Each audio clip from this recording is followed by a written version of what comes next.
Good afternoon. Thank you for joining us on yet another exciting episode of Lunchtime Chat. Now, as usual, we keep talking about different things that are affecting our community, even those that are exciting.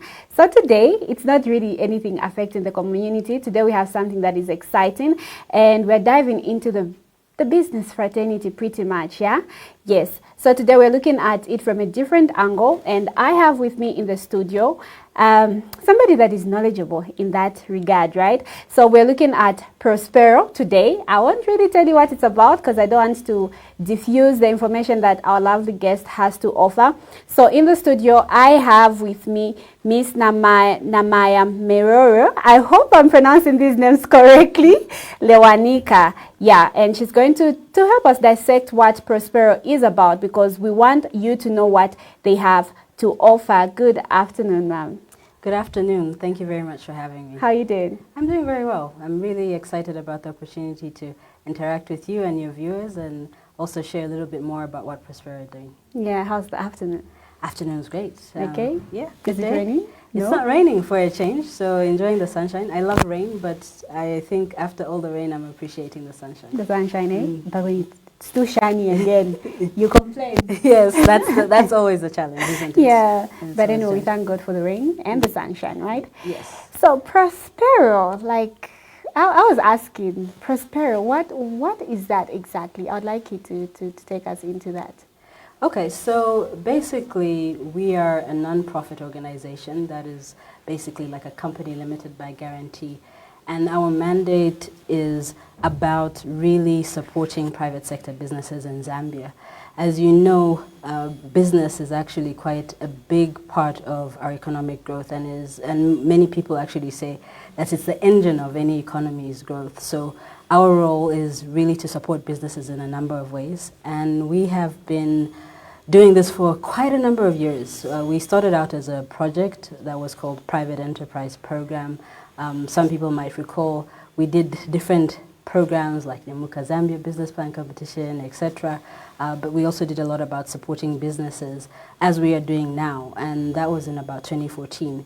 And more recently in 2020, well, no longer recent, but more recently in terms of the trajectory of when we were formed, we then transformed into what you know today as Prospero Limited, which is a company limited by guarantee, and we support businesses to grow and develop in a number of ways. Mm-hmm. Okay, so it says that it's a non-profit, right? Mm-hmm. And then there's a confusion. Every time we hear non-profit, we think it's an NGO. Yes. What's the distinction? Well, it's actually quite similar to an NGO because in the same way an NGO doesn't make profits, we don't make profits. If we do get profit, it goes back right into the business of helping other businesses. The fundamental difference is that while we are a not-for-profit in the sense that we don't use our profits, we actually use the principles that we teach other businesses because there's also this element of commercial viability. So it's not really just about giving away things, but it's about helping other businesses so that they can grow, develop, create employment in a sustainable manner so that after we've had our various interventions, you can speak about the companies and actually see that they've grown and they continue to exist several years later. So it's not like I'm giving you sanitary pads and then that's the end. Once they're gone, they're gone. It's really about sustainability in the long run. Mm-hmm. Now, I'm prompted to ask, you know, it's quite rare, like you're non-profit, yes? Yes. But it's rare, especially in Zambia, to want to see another private sector grow because it's all about competition these days, right? Mm-hmm. But then to find like-minded individuals that sit down and say, how best are we going to help these other businesses grow? For me, I find that to be rare, and I'd like to know what engineered that thought. Yeah, I think it's primarily how we are established. So we are established as a project. And while commercial viability is at the center of everything that we do, really the reason that we do that is because we want to see what you call developmental impact. We want to see a Zambia that has that is able to have companies that create jobs and where people are able to fend for themselves, look after themselves. And we think that obviously business is one of the ways that we can do this. So as we help other businesses, obviously for us to continue what we're doing, we also need to have some level of sustainability so we can keep going. So at the center of it is we want to see business growth. Yeah, because obviously when we have a lot of growth in business, we have more jobs and Yes, there'll be more money, right? Exactly. Yeah. So how do you offer this support? In a number of ways. So primarily we provide technical assistance support, which means kind of this hand-holding support, and it can come in various forms. For example, if we want to link businesses to markets or other business opportunities, we do that. If we want to do things like maybe help them do feasibility studies or market studies that help them to make the right business decisions, if we want to help them with business plans, financial modeling, business plan modeling, etc. All that comes under technical assistance. But we also supplement that with financial assistance, which comes in the form of grants, catalytic grants, which really spark business growth. And actually going back a little bit on the technical assistance, another type of technical assistance we provide is investment readiness support. And what that means is there are businesses out there that have got to a certain stage in their growth, and they now need external investment for them to really grow. Otherwise, they keep going around in circles. So we actually help these businesses to prepare for investors and link them up to investors through our investment facilitation work, and investment deals happen. So for instance, specifically around our investment work, this started in 2018. Just to give you something tangible, we've helped facilitate over $100 million into about 29 different companies. That was 35 deals. And that's quite significant. It is. So because our grant support is helpful because it's catalytic in nature, but actually once that happens, often businesses need to get to the next level of growth, because if you provide a grant of say $50,000 or pounds, it can only get so far, but it's significant enough for them to now say, okay, we're ready for bigger money. So that investment facilitation can bring in millions of dollars into a company. And then ultimately you can imagine what the growth trajectory is for that company, and the number of jobs they're able to create. So for example, there's a company we helped that was into soy processing. I won't go into details of who that company is, but basically we helped them do a feasibility study, get the investment documentation right. It cost probably about 13,000 pounds of grant money, but they were able to raise $11 million. So that just shows you how. And now they've opened a huge soy processing plant, impacting hundreds of farmers, creating jobs, etc. So that's the type of work that we do. That's very commendable, yeah. And when we're listening to it sounds unbelievably true, right? But I'd like to also find out, is it that when these individuals come or companies come, do you get to offer, is it training, or maybe you also get to offer them money? What exactly goes on? So it really depends. So typically what we would do is we would issue out calls, like, you know, through our website, our social media, and through our various partner organizations, where we say, okay, we have this opportunity for businesses. It can either be for grants or technical assistance. But we also, through that, we're able to also provide things like training, for instance. We can also do that.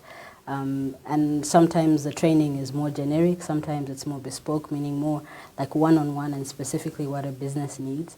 And yeah, that's basically how we work. So for like the investment readiness, where I was talking about helping businesses raise millions of dollars, there's some training that we do generically. For instance, we would have how to pitch to an investor. Then you can have maybe 10, 20 businesses there learning how to do it, practicing how to do it.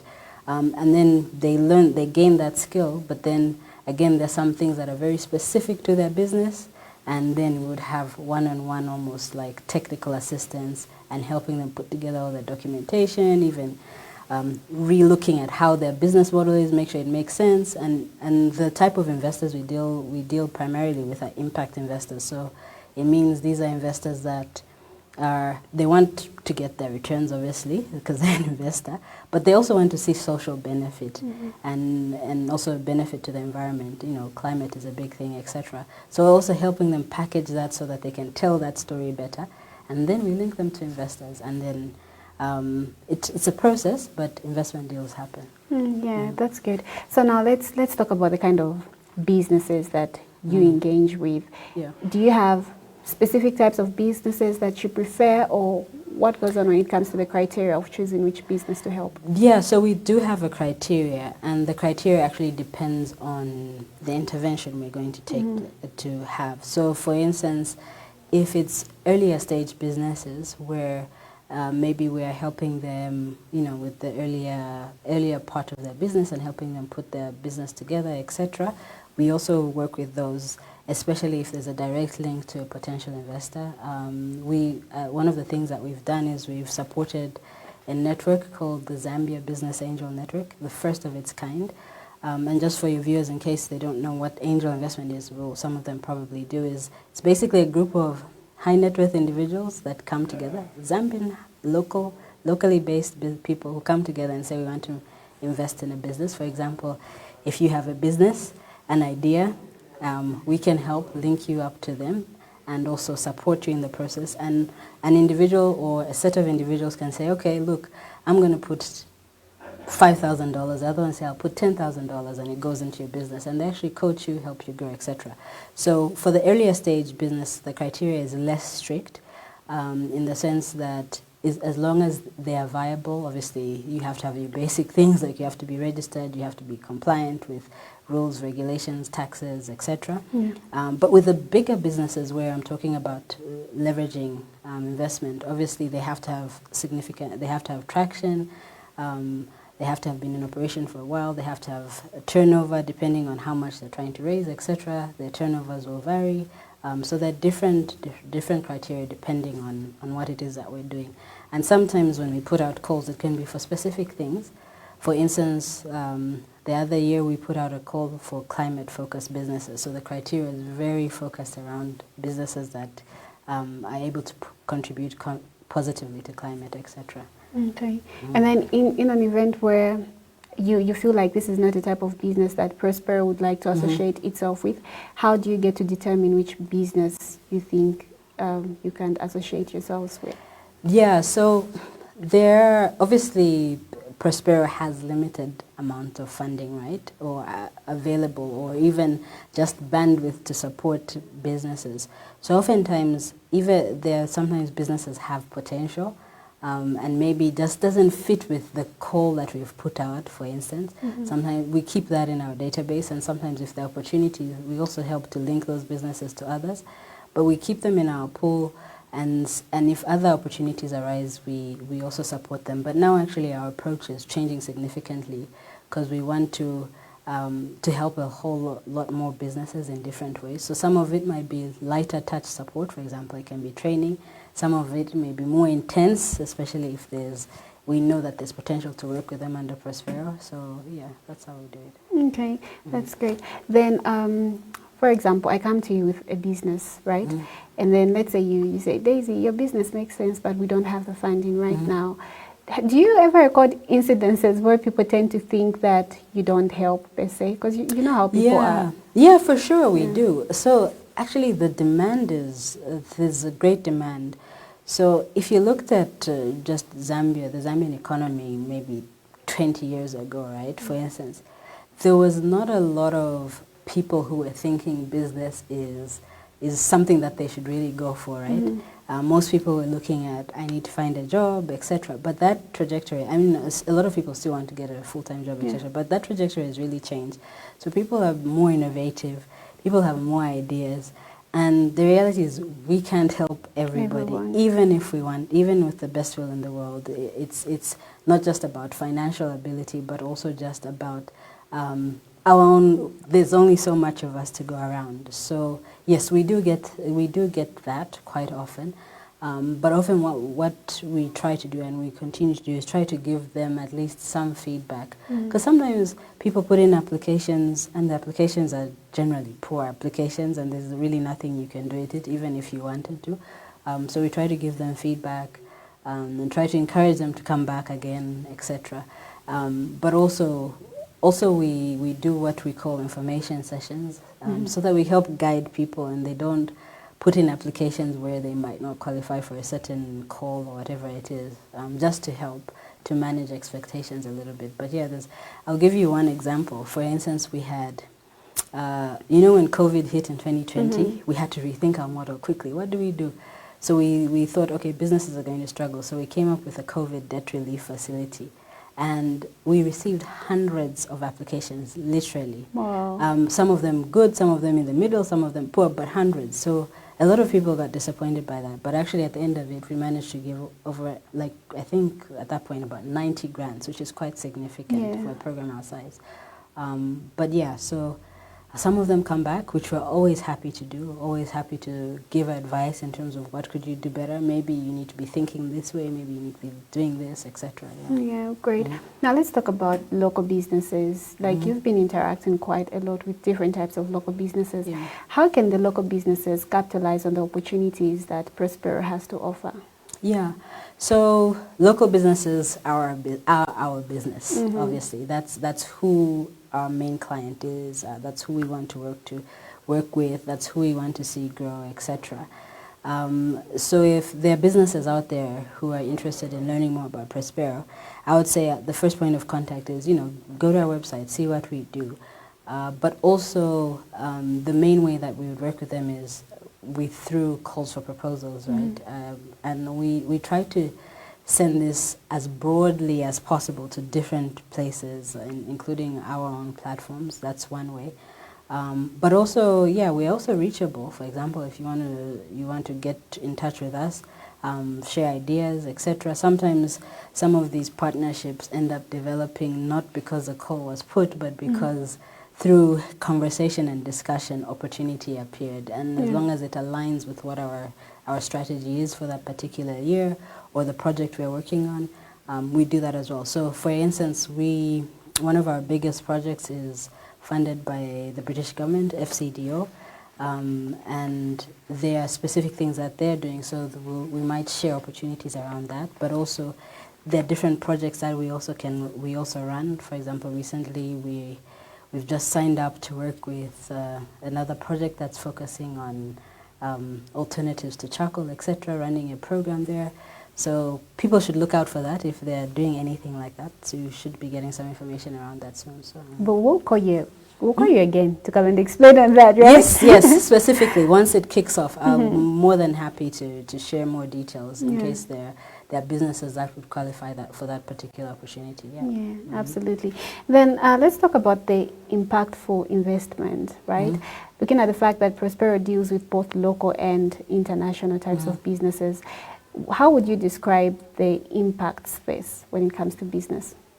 So the impact space is quite an interesting space for Prospero. I think it has a lot of potential for Zambia.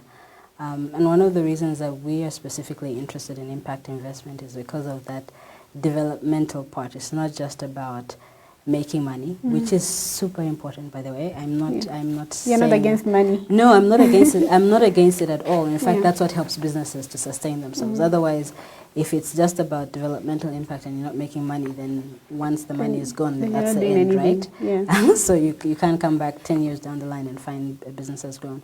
So it's I think there are lots of opportunities for Zambia. But a lot of impact investors, there's a lot of money outside of Zambia, right? And a lot of these investors are saying, are not coming to Zambia. They would rather go to other regions in Africa, like South Africa or Kenya or Nigeria, those type of countries. So we really need to figure out how do we make Zambia attractive? How can we show that there are actually investable opportunities here? But even more importantly, and this is at a personal level, I feel like there are Zambians here within Zambia that can actually invest in Zambia, which is why we kind of did this angel network thing. But that's just the tip of the iceberg. There's lots of opportunities, for example, in terms of being able to open up things like the pension funds, where they can actually make money from investing in local Zambian businesses. Other countries in the world do that. And I think if you're able to demonstrate that you're willing to put something on the table as a local, then it actually even more attractive for people outside to come in and say, okay, look, if they think they're opportunities, then they probably are opportunities, rather than completely waiting for external people to come in. But we definitely need to build our own businesses. We need to build our own ecosystems, make sure policies are in place that can promote impact investment and other investment, and then we can see more of this money coming through and businesses growing. Yeah. Well, I'm tempted to ask this question. The thing is, with Zambian setup, right? I've seen individuals that are pretty much trying to thrive in their businesses, but once they blow, we ourselves, we tend to call them either it's black money or they're into something shady, you know, that kind of thing. So sometimes our local people would rather invest or do businesses out of Zambia. You know, that kind of thing where somebody has a brilliant idea, maybe they even sell it to the government, but the government is against it, and then they take those ideas out of Zambia. Yeah. You know, so in that regard, like, I know somebody could be listening to you, somebody that has this amazing thought, but maybe they think what happens to another person will also happen to them. As Prospero, how would you come in to advise that particular individual? Yeah, I mean, look, to be honest, people will always say different things, right? And everybody's entitled to their opinion, right? And maybe some of their opinion is based on things they've seen in the past. And obviously then you tend to apply that generically. Sometimes it's just even perception. It's really based on nothing really tangible. So the different reasons people think differently. But I think for individuals that are really out there with business ideas, thinking innovatively, Zambia has lots of opportunities, right? And I think that's the difference with more developed countries. So in more developed countries, you'll find that a lot of these opportunities and these spaces are already taken up because people have been doing certain businesses for hundreds of years. If you take the US, for example, there are countries, there are companies that have been there forever, and they are constantly figuring out how to innovate, blah, blah, blah. So it's hard to sort of squeeze into that space. But in Zambia, the opportunities are vast. And anytime you see a problem or a challenge, a real entrepreneur is going to see, okay, that's a problem. How can I fix it? So sometimes we always look at, okay, there's all sorts of things going wrong in Zambia. So, you know, maybe let me get out of Zambia, do something else. And there's nothing wrong with doing that, by the way. But there's a lot of opportunity here as well, especially where there's challenge. And that real entrepreneur is the one who sees opportunity in challenge. And if you're able to solve a challenge that somebody's facing, that's a business right there. Okay, I can see a very business-minded, hey? Yeah. But yeah, you're right. Now let's talk about business and investors. How are those two things linked? They're very linked. So obviously, businesses, especially real business, entrepreneurial people, they want to grow. I think a lot of the challenges that we see is that people get into business for survival, right? I'm going to start selling, I won't name a product, somebody might think I'm calling them out, selling X product because they want to survive. And then once they get into survival mode, they're okay with continuing in survival mode. But those real business people who really are genuinely trying to solve a problem or they've addressed an issue are looking at growing their business beyond just I can pay my rent and I can send my child to school and I can eat. They want to grow their business to have a greater impact on whatever challenge they're trying to solve, etc. So oftentimes, when you get to that level of business, you need some sort of external investment, right? It doesn't necessarily have to be impact investment. It can be from anywhere. It can be investment from family or friends. It can be investment from angel investors. It can be commercial bank finance. It can be an impact investor. And even those can be categorized into venture capitalists or private equity, whatever it is. And obviously, if you're really big, now you need the more development finance institutions. Yeah, but yeah, so there's quite a strong link between investment and businesses, particularly for businesses that are looking at growing. Do you think if a business doesn't have investors, it can grow? I think it can grow, but I also think sometimes the growth is slower. It's more organic, especially if, Because actually, let me rephrase that. A business can grow without an investor because an individual can have the investment, right? Like if for example, I have $1 million or whatever, I can invest in a business that's my own and grow it, right? But oftentimes, the reason external finance is needed is when you get to the point where now more money is required, or where you want to de-risk, or where there's lots of reasons you can get in external people. Even expertise, for instance, is another reason people get external people. And investment, you can look at it broadly. It doesn't necessarily mean somebody getting equity into your business where they get shares. It can be debt. And I think that's why we Zambians are a bit skeptical about investors. I understand. You know, equity is actually it's something that you need to be really careful about. Because I've often heard about it, like investment in terms of equity being referred to like a marriage, right? It takes time. Sometimes you think businesses, because they're so desperate for money, they should get any money. They shouldn't. They should actually date the person or the company that's about to invest in them. Find out about them, just in the same way they find out about them before you decide, okay, let's do this thing and go to Civic Center, get married and be joined. So sometimes people have gotten burnt. That's the reality. But if it's done right and there's enough understanding, and you can use people like even Prospero, because we understand what's going on the other side, and we can sort of be advocates, and anyone else can be as well. It can be quite a different thing. But also, investment can be in the form of debt. You can find an investor who says, okay, I'm going to give you X amount and pay it back over this time. You pay it back, that's the end. With equity, it's different. Somebody actually becomes your partner. They have a sharehold in your company and you pay them dividends. But there's also things like exit clauses at some point. So yeah, there's different ways you can do investment. Yeah. And now that you've mentioned about having some research about who is possibly giving you money, I came across this thing of terrorist funding, you know, as Prospero. I want to believe you also do your background check. For sure. Yeah. For sure. No, we do a background check. Not just, we always do due diligence, not just on the businesses, because like you really have to understand the businesses you're working with, which is why sometimes you decide to work with one business and not the other. But even with our investor networks, these are well-known investors. We often find a lot of these investors through other partners who are reputable. For example, we've worked with partners like Impact Capital Africa. We've also, the angel network I was talking about for the smaller businesses who do their own vetting, even people like impactpreneurs, and then we also kind of do our research.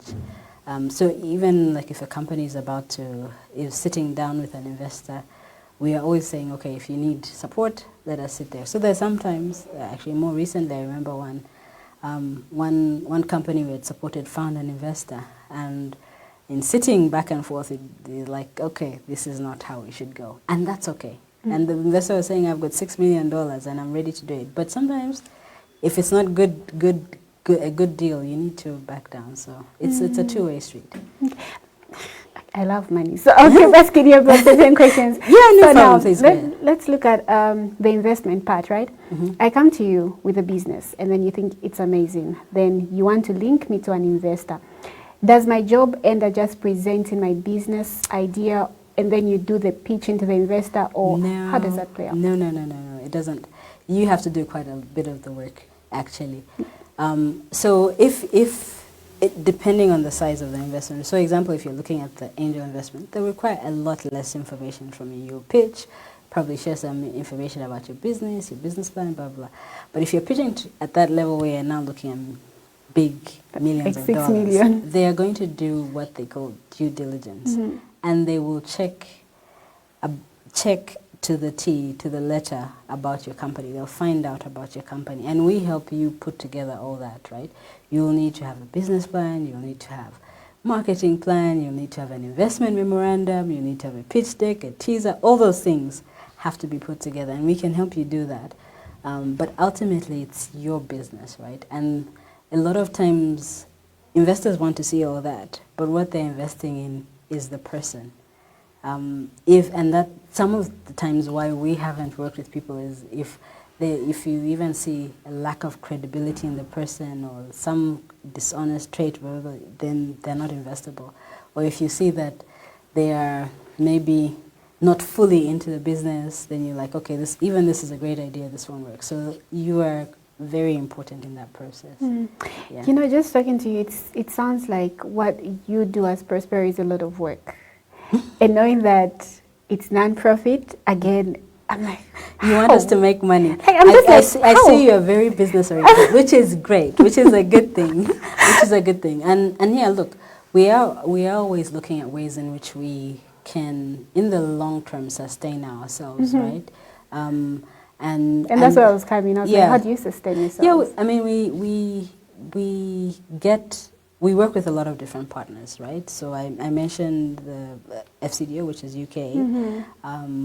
We also work with some smaller partners, like, you know, we've worked with Barrick, we've worked with Barrick Lumwana, that is, and all sorts of different partners. There's this USAID project that I was saying that's just coming on board. So we look for different businesses, but we also are able to provide like consulting services, for instance. If a business needs specific bespoke support, we can help do that as well. So there are different ways in which we are looking at becoming sustainable ourselves so that we can continue to do more of what we're doing. Yeah. And our motive is not, again, profit. Our motive is to be sustainable so we can continue to do what we do. I'm amazed. Like, it's quite amazing to know that we have minds like yours and your colleagues that are able to just, it's been selfless, really. Like, it's been selfless. Anyway, moving on, but I can promise you that I'm going to think of a business idea and I'm definitely coming through so that you help me get that big investment, right? Yes, eventually, yes. Eventually. Yes. I say eventually. It's a tough thing. Like, so when even a business that you think, okay, this is an established business, for an investment deal, especially with the big investors happen, it can take even up to 12 months. Oh, yeah. So it's a long process. But obviously, the earlier stage you are, there are opportunities. Like, for example, you can get grant financing. That's a lot easier. Or angel investment, which is, I mean, they want to know about you, but deals are quicker to happen in that sense if they're happy. And they would deal with like an earlier stage idea that's tangible. And if they like it, they always invest in the person. Yeah. Definitely. Are you able to like put a number to how many deals you've managed to link investors to? Yeah, so we've officially counted 29 companies, but 35 deals. But I am pretty sure there are some unofficial ones that we haven't counted, but officially, yes. That's the over 100 million I was quoting earlier. So those are the deals we've facilitated. But in addition to that, we've supported, I don't know the exact number, quite a number of businesses on the other front where we've provided technical assistance, grant assistance. I just talked about where we, 1 year, just in a short period of time because of COVID, we did 90 grants, etc. So we've supported hundreds of businesses in that way as well. Okay, now let's talk about the local potential investors, right? In as much as most of the people that are investing are out of Zambia, I want to believe we do have some potential investors even within. What kind of work do you get to do with them as Prospero? Yes. So primarily the thing that we've done is with the Zambia Business Angel Network, the one that I was describing, where we saw this opportunity, we were approached. And you know how I was saying that we do calls? We didn't necessarily do a call. It was discussion over several months, and we thought this is a great opportunity. And we literally said we're going to support this initiative to take off. And now it's going in its second year. And actually the first year was really about building it, right? Making it work, also making people understand. So for example, if you have money, a lot of people will be a bit nervous. I put money in another business. I don't know if I'll get it back. And just first it was about recruiting those high net worth individuals, getting them to understand how does this thing work, what are the risks involved, then getting them comfortable. So in there, they've actually invested, this is like in small businesses, I think almost close to $200,000 just in a year. So most of that has happened, I was saying this year, it's February last year. Last year. Yeah, so we are also working with institutions like that to really grow them, because now that they've proven the concept that local Zambians can actually invest in businesses, we're supporting them to grow that network. We're also supporting the businesses that go and pitch, so that if you go and pitch, we help you. That's our plan. We help you so that when you go there and meet them, you know, it's not just a wonderful pitch, but when they go and dig deeper, they can find substance. So that sort of thing. The other thing is we're working with the National Advisory Board for Impact Investment, which we also helped kind of establish itself, because we figured since they promote impact investment, they could help with advocating for good policies, etc. But one of the things that they're doing is working around how can we open up pension funds so that we can have local Zambian money investing in Zambian businesses, and this could be through local funds. We don't have a lot of local funds, so we've also provided support to a few funds so that they can do investments. So imagine if those funds were to get money from, say, for example, a pension fund like NAPSA, invest those funds, give NAPSA back its money. Imagine how many businesses will benefit from that. That would be a lot. And they would understand the advantage of investors from the local fund is they understand all the issues that the country is going through. Like if a foreign fund comes in, we want them to come in, by the way, it takes a lot longer for them to really understand if you have a business, can this business work? They'll have to interrogate, talk to people, blah, blah, blah. But these ones already know what's going on. They just need to know about the business. So from the number of funds, we're working on the external investors, working on the internal investors, and seeing how we can get more businesses help. Okay, great. So as Prospero, there's only so much that you can do, but at the end of the day, you need as much support as you need. So in that regard, how do you think government and other potential investors can come on board in ensuring that the investment level in Zambia is increased? Government is actually quite key. And the reason I say that is government is the one that deals with policy. So if you're going to make something attractive, policy is always a great start. For example, the question to people like government is, how easy is it for a fund to be established in Zambia? There are people like in Mauritius, people actually go to Mauritius to establish funds or go to different countries to establish funds because it's easier and there are incentives there, even though the funds are running in different countries. Are there certain policy-related things that government can do to make it easier, or incentives for impact investors? Are there incentives for investors that say, okay, we want our returns, but we also want to see your country develop, etc.? So that's where government plays a part. But also within, it's not just about the businesses and the investors, right? They're an important part of the equation, but it's also around the ecosystem. Are there people or organizations or entities that can actually support those deals to happen? For instance, Prospero is one of them, but there are so many others that could be doing things around that space. Or people who have the ability to provide business advisory services to help businesses raise, etc. So there's a lot of different things. Okay. So are there any final words? So maybe in terms of my final words, obviously at the center of everything, like I said, Prospero is really interested in developing Zambian businesses. We are always looking for opportunities to partner with different organizations and entities so that we can achieve this objective, but also to the businesses themselves. I think it's important that even though I know a lot of businesses, sometimes in their business journey they find struggles, it's important to try and figure out who can support. And I will just say, like, for different opportunities that Prospero might have in this year coming forward, people are always welcome to find out more. And if the opportunity is applicable, then obviously to apply and be a part of it. So they don't need to make any payment in terms of application? Oh, no, no, you don't pay to apply to Prospero, we don't know. Okay, all right. Don't give me ideas. I'm even tempted to ask, what happens to somebody who's had a business, but then for some reason it's going down? And they've gotten help from Prospero? Yes. So some of the businesses that have had maybe started, we're going on a good note, something happens, maybe an external shock or something happens. We try to see if we can support them. But there are instances, sometimes businesses fail, to be honest. And I think there's no shame in that. It's just about how do you pick up, how do you learn from the experience, and maybe tweak or do something else. But where, of course, there is an ability for us to sort of help rescue or resuscitate the business, that's obviously going to be a priority of ours. Has that happened before?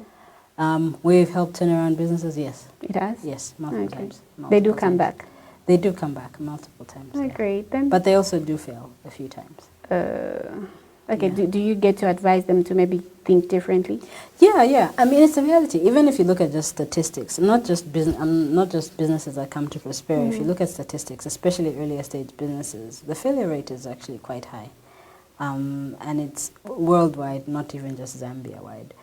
So that it's not very strange. But obviously, as you go further down in terms of your business growth, the least likely you are to fail because you've kind of crossed all those hurdles. But sometimes weird things happen. COVID happened. Businesses died. And that's why we came up with a rescue plan through COVID grants to help businesses to, to keep going. And that saved a lot of businesses. Well, thank you very much for joining me. I hope I get to have you soon. Yes, sure. I hope to come back. I've really enjoyed this discussion. Thank you for having me. I've never had this. This is the first time I'm enjoying money-related conversations. How was that so? And you definitely have to come back for that charcoal project that you talked about. Yes, I will definitely come back. I promise. As long as you have me, I am very happy to. Yes. We're on record. You promised. Yes, if you'll have me or any of my colleagues, we're more than happy to come and share more about opportunities that could help businesses. Well, thank you very much once again. Okay, there you have it. So we've been on the lunchtime chat, and today we went a little bit differently. We wanted to venture into the business sector.